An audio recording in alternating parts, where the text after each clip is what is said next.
Les habla Alejandro Cuevas Sosa. Me encuentro en Ciudad de México el 23 de abril de 2024. En esta ocasión, 25ª presentación de esta serie, abordaremos el tema sobre los sueños mitos o los antecedentes más relevantes de la investigación bioenergemal. Recuerden que la investigación bioenergemal dio inicio en enero de 1992.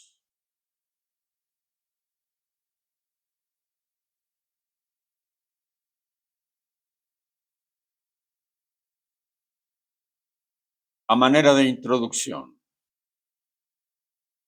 mares embravecidos y con remolinos, balsas endebles en alta mar, a mitad de la tormenta, meteoritos en cascada, terremotos, volcanes en erupción, sensación de asfixia, de ahogo, agua que termina por inundarlo todo, soles que se acercan calcinantes, desiertos inmensos, fuego incontrolable, aire que se enrarece, abismos imponentes y el soñante inválido, impotente, despertar sin poder moverse, sabe de su situación, pero no la entiende y mucho menos vislumbra la solución.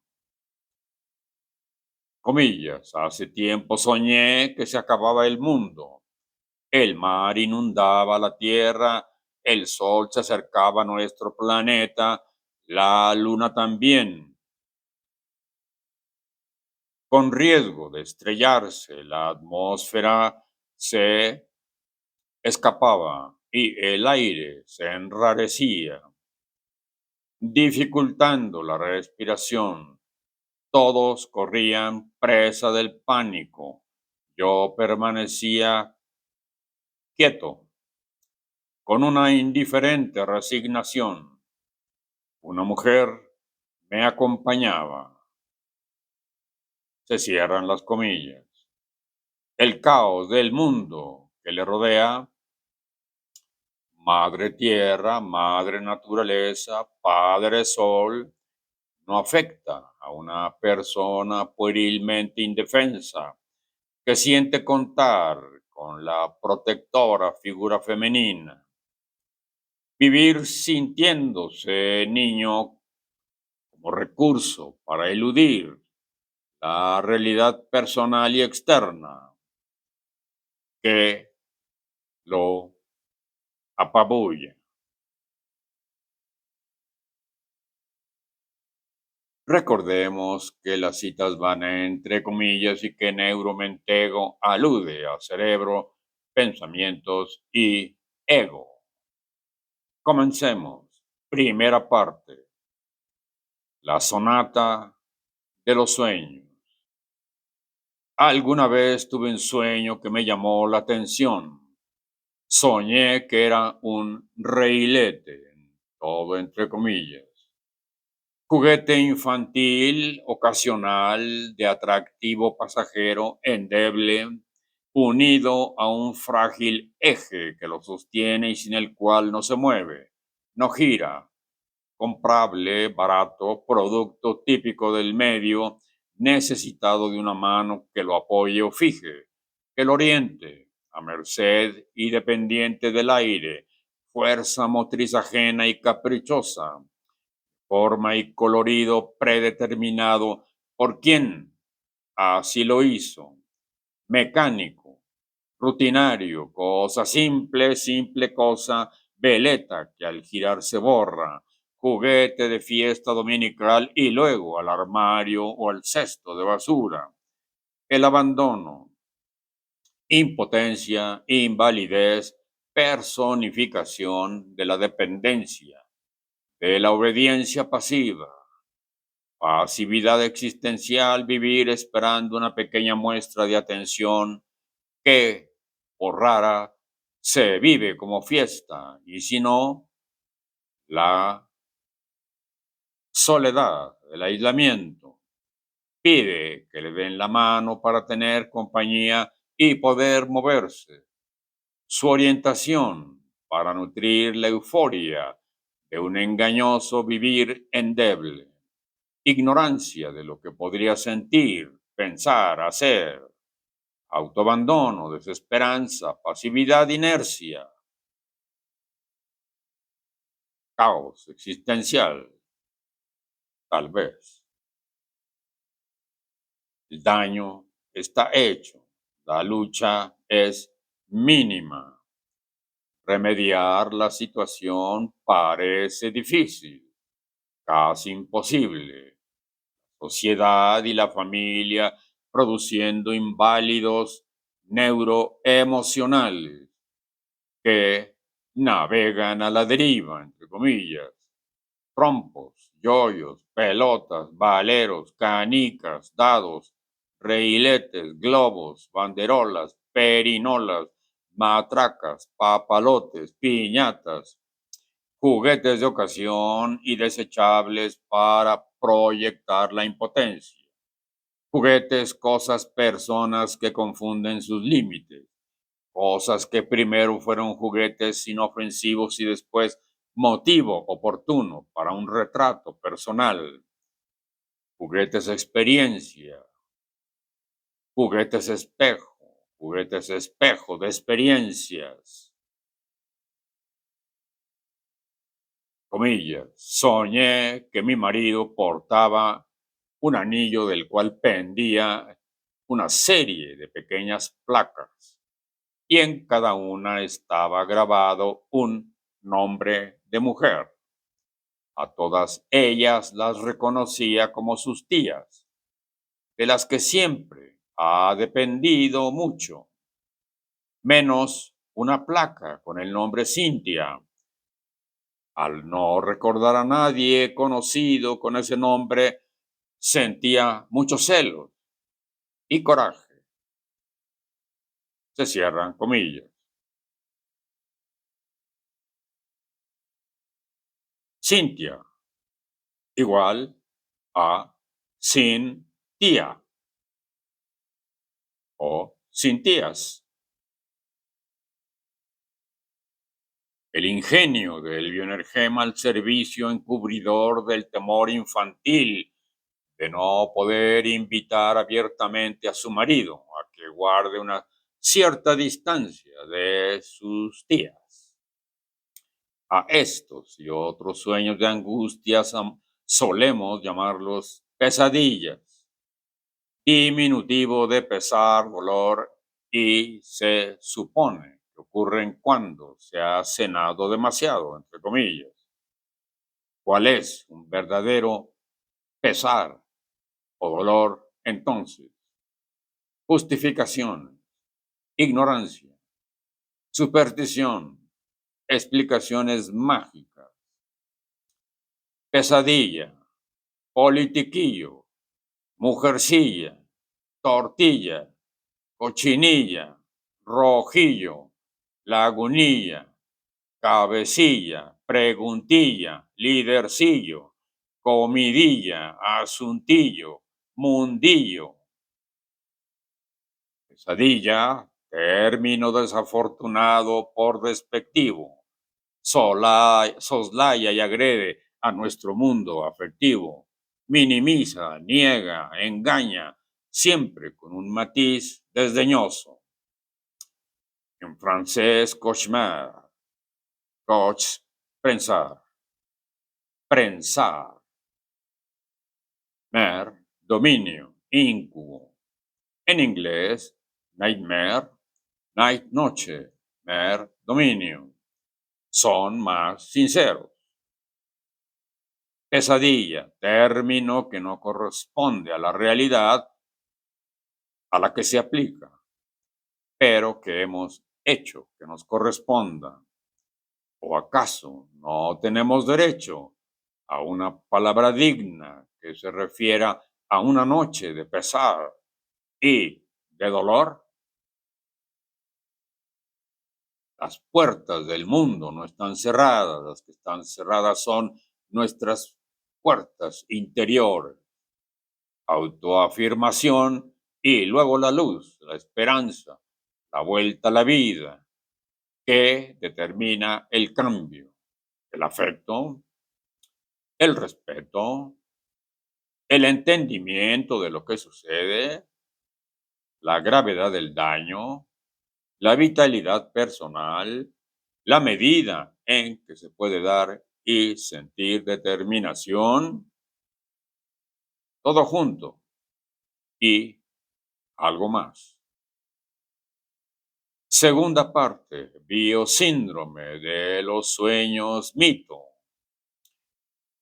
Los mitos se definen como relatos de los tiempos fabulosos o tradiciones alegóricas que tienen por base hechos reales, históricos o filosóficos.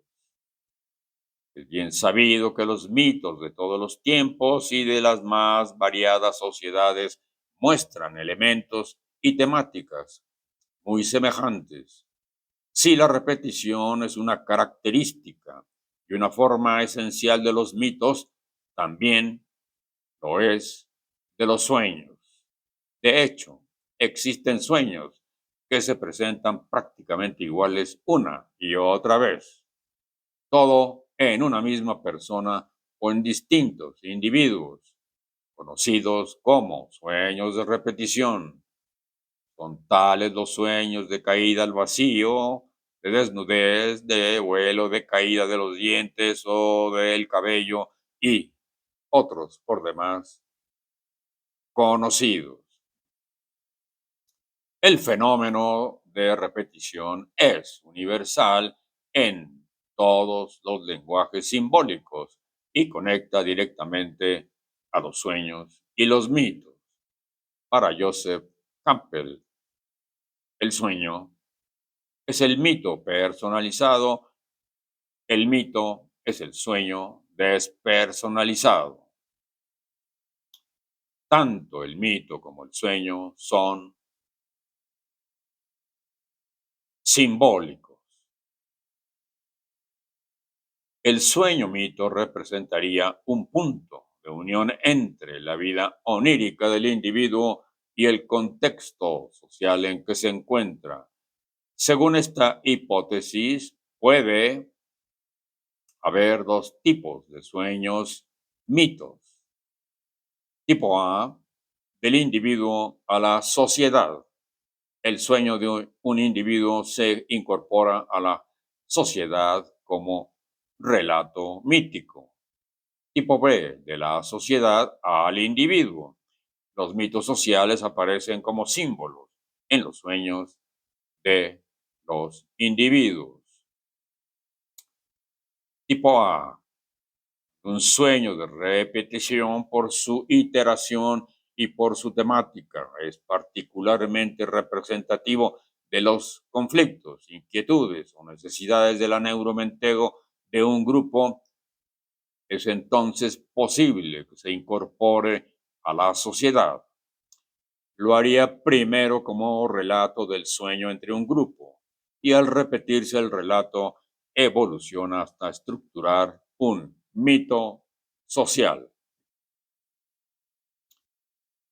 Un ejemplo de este tipo de sueño mito y el que despertó en mí estas inquietudes es el relato popular en el oriente de la Ciudad de México de una mujer a quien su hijo, a raíz de un sueño, la puso en aprietos frente a su marido, quien trabajaba en el turno nocturno.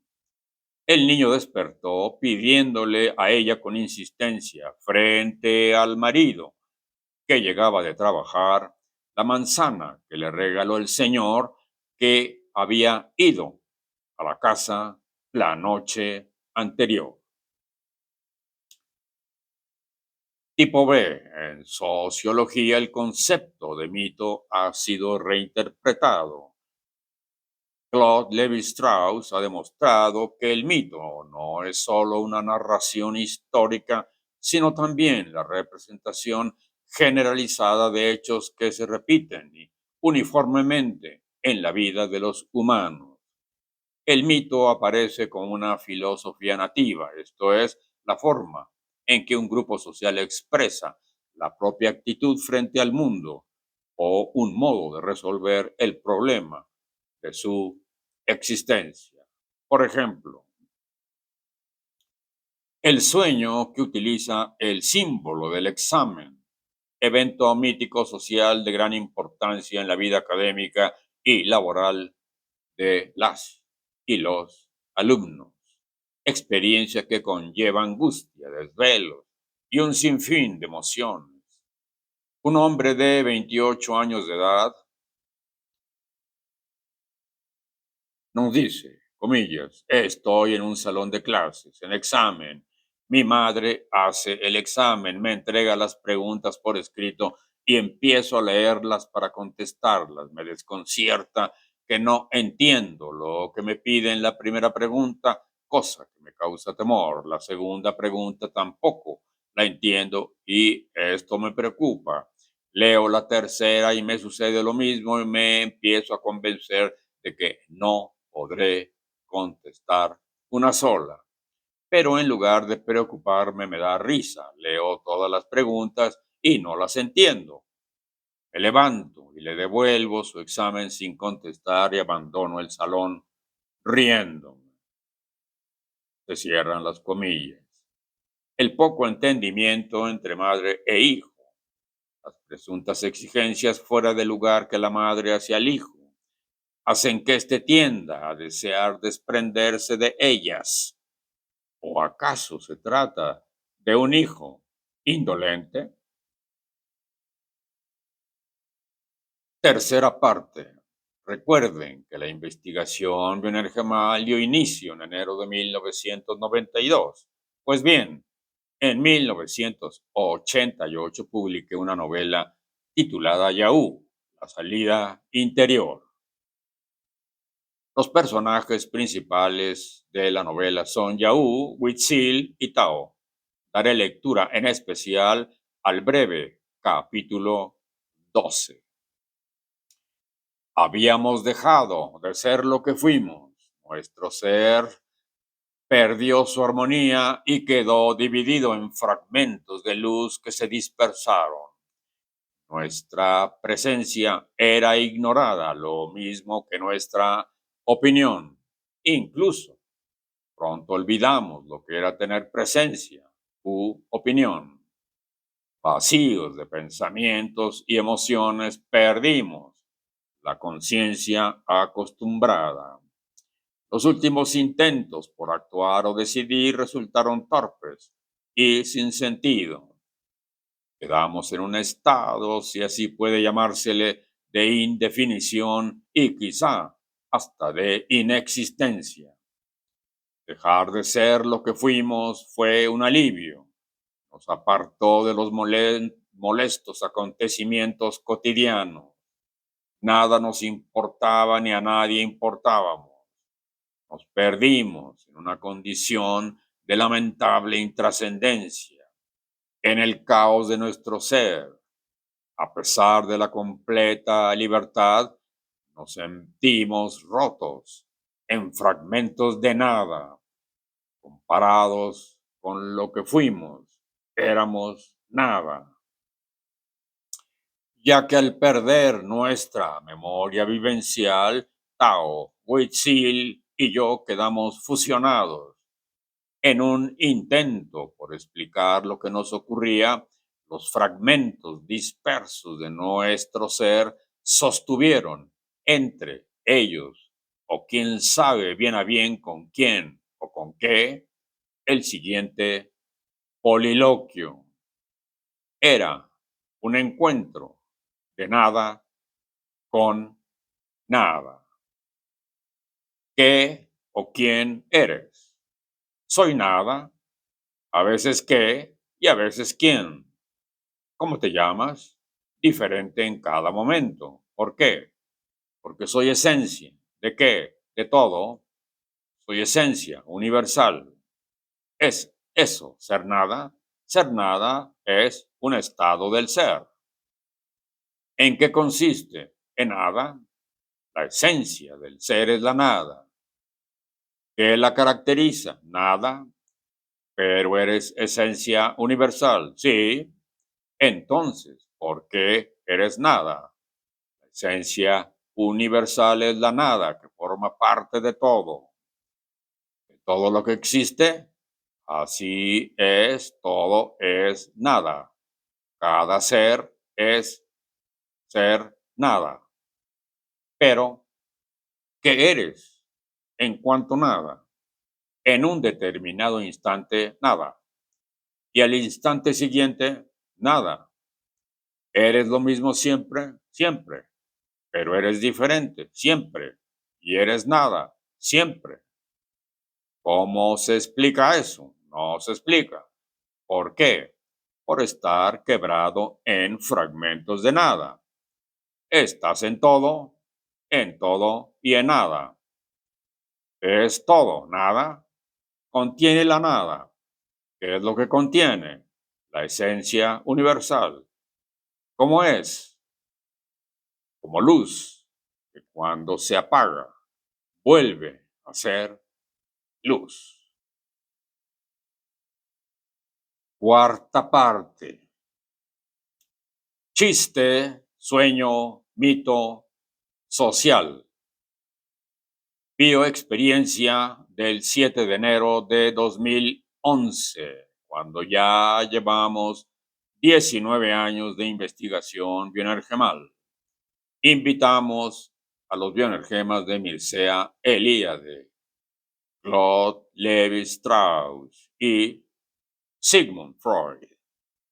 Hace algunos años, en 1979 y 1980 precisamente, publiqué dos artículos acerca de los sueños, mitos y ejemplos que los ilustran, de los cuales acabo de hacer referencia en la primera y segunda partes. Hoy trataremos de justificar la categoría de los chistes, mitos sociales. Por esas fechas me enteré de una variedad peculiar de chiste, mito social, o más bien de chiste, sueño, mito social. Una señora le dice a su marido que tuvo un sueño en el que veía que él le regalaba un hermoso collar de costosos brillantes. Ella le pregunta, ¿cómo entiendes el sueño? Sonriendo, el marido le contesta, espera a que llegue el día de tu cumpleaños. Por fin llega el esperado día de cumpleaños de la esposa y el marido le entrega un pequeño obsequio de forma rectangular, finamente envuelto para regalo. Ella, nerviosa e intrigada, lo abre con cuidado y, para su desconcierto, descubre que se trata nada menos que de un libro titulado ¿Cómo interpretar sus sueños? Mircea Eliade. En efecto, doctor, se diversifica también porque la sociedad así se ha ido complejizando. Se venera entonces el dinero y al poder.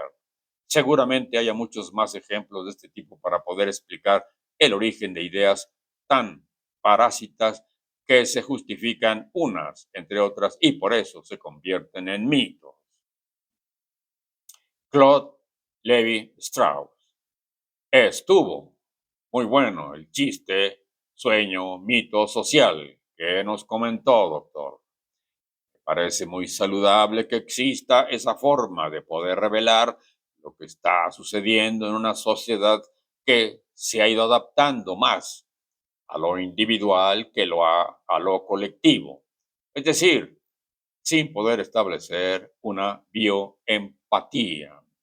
Es la forma más evidente de cómo se construyen las ideas parásitas para poder dividir a la sociedad.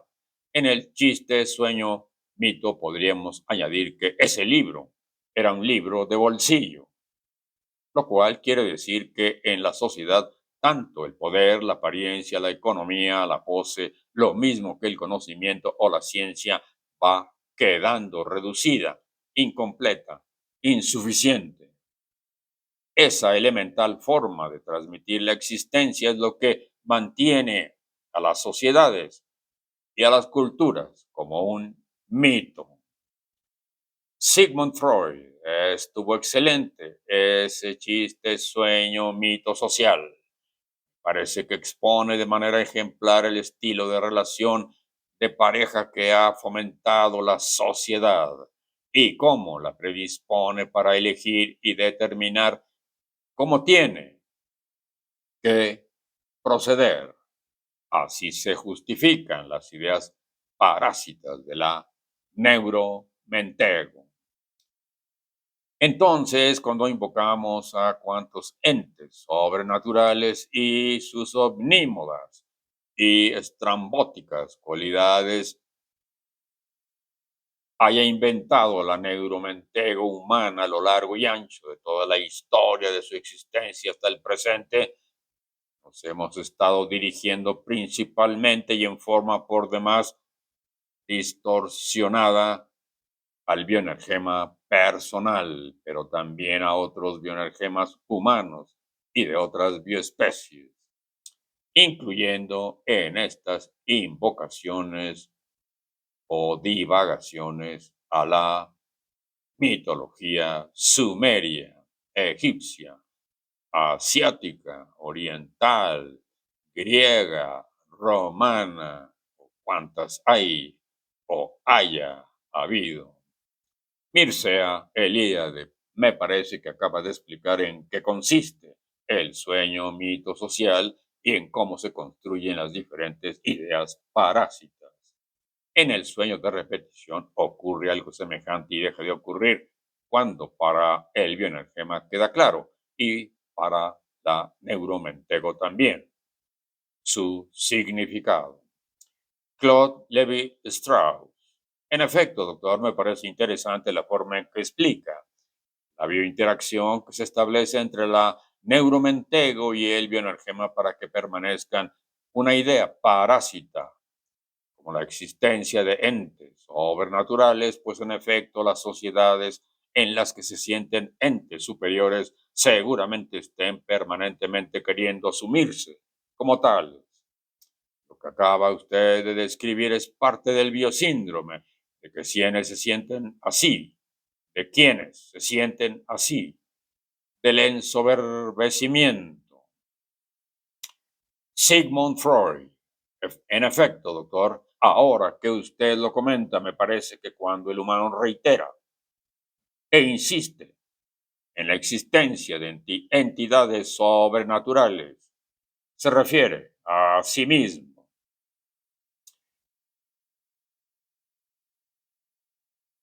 Para ilustrar,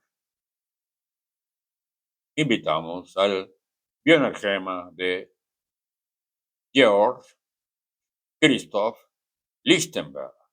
George tuvo a mediados del siglo XVIII un sueño, y en el que dialogaba con una presencia que le instruía sobre la forma de llevar a cabo sus investigaciones. Y al planeta Tierra lo comparaba en su sueño con una canica. George, que bioenersentías, bioenercienteas o intuyes ahora de tu sueño, el cual presenta todas las características de sueño mito social.